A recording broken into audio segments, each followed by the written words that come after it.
Hello, this is Christina Wallace again. In this video, in the first half, I'm going to show you a couple of nice tricks and techniques for watercoloring freehand of your cake. And the second part is basically a demo of this cake here to watercolored from beginning to the end with some music to go with it. So I hope you enjoy it.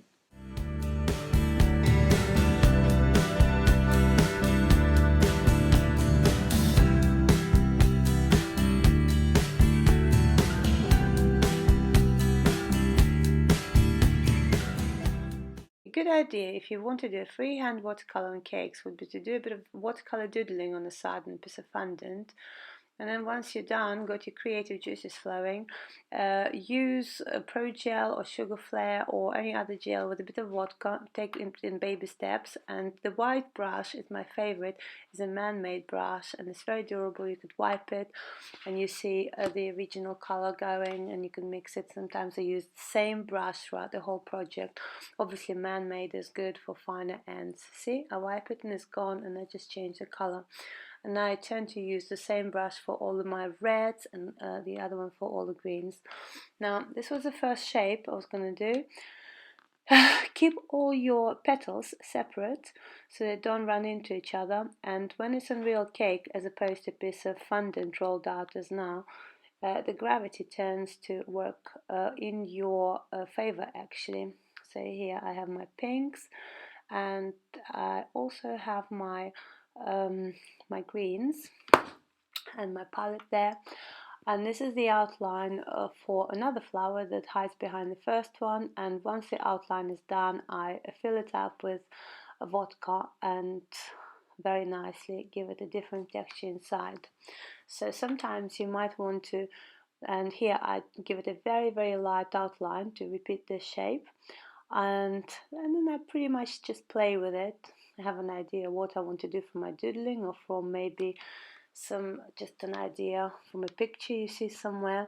And yeah, the thing here is that this one is a dry, very dry brush. So the idea with the whole thing is that you fill out a space with vodka and then add a bit of color in it, or you use a very dry brush, or you fill out the outlines with a dry brush and then soften it in towards the inside, or the other way around, you could fill it out on outside, give it a very sharp edges, and then fill it in towards inside.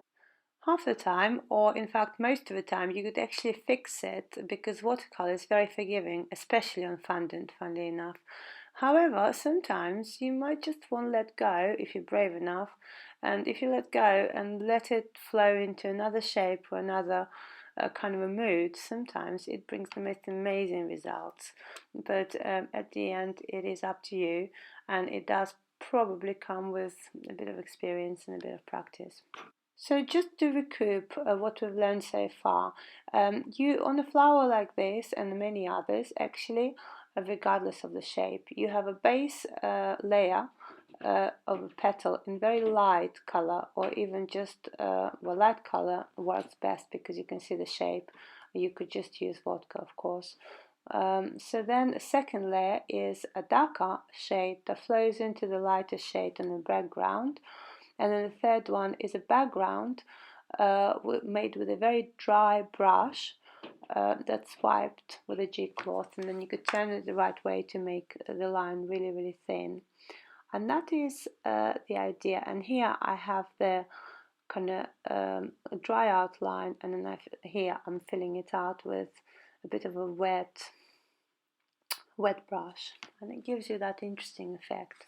Technique that I've just done right now to dry the brush and add a bit of a highlight, so basically remove that wet color in some of the places and it gives you a highlight. So that's another trick. And then this is the palette that I have. You see my colors are very watery with a dry paint right in the middle, and you have a bit of a palette as well to try out the colors. And here we go. So I didn't like the dark ends, so I softened them and then I started playing around, and in all fairness I probably overdone on this flower a bit. Here's a lesson to self, to be able to stop on time, not always possible if you're me. Now I have some foliage coming up here. Isn't interesting? Another interesting technique. Do you see what I do with my brush? I start off pressing very lightly, then I press full on, and then I lift up the brush again.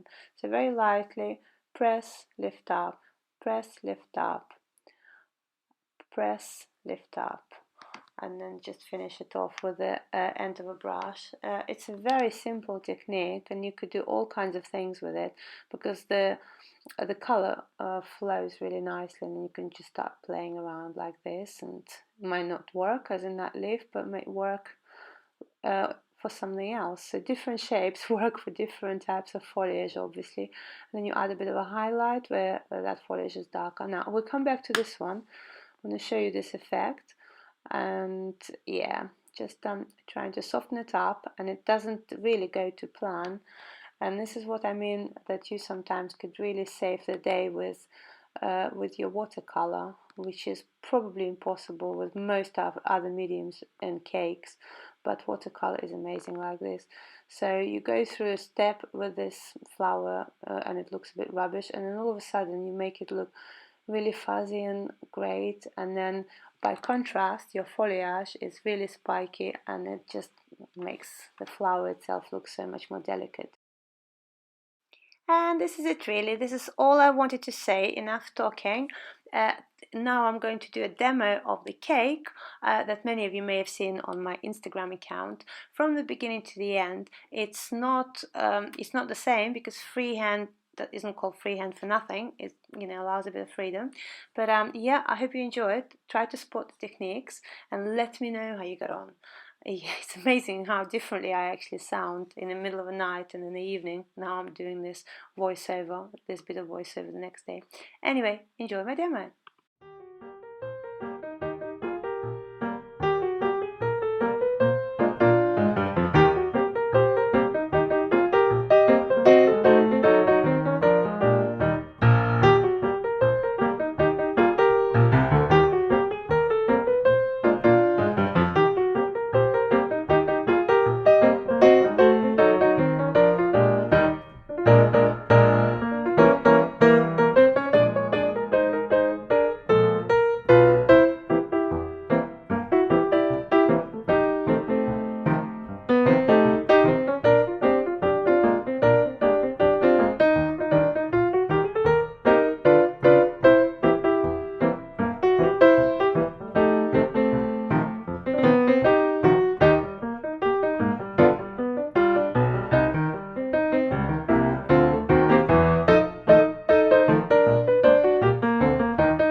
Christina Wallace again, and this video has nearly run its course. However, if you did enjoy it, it would be good news to you that I'm planning to do quite a few of these watercolor cake painting videos in the next year on my channel. But I do need your feedback. I'm no Mystic Meg. I have no idea how this whole thing coming across, whether I talk too much, too little, explain enough, not enough, take things for granted or otherwise. So please, please, please leave me some feedback so I have something to go by. Otherwise, thanks for popping in. I have some changes to my channel, some news and updates, so stay tuned, and see you again soon.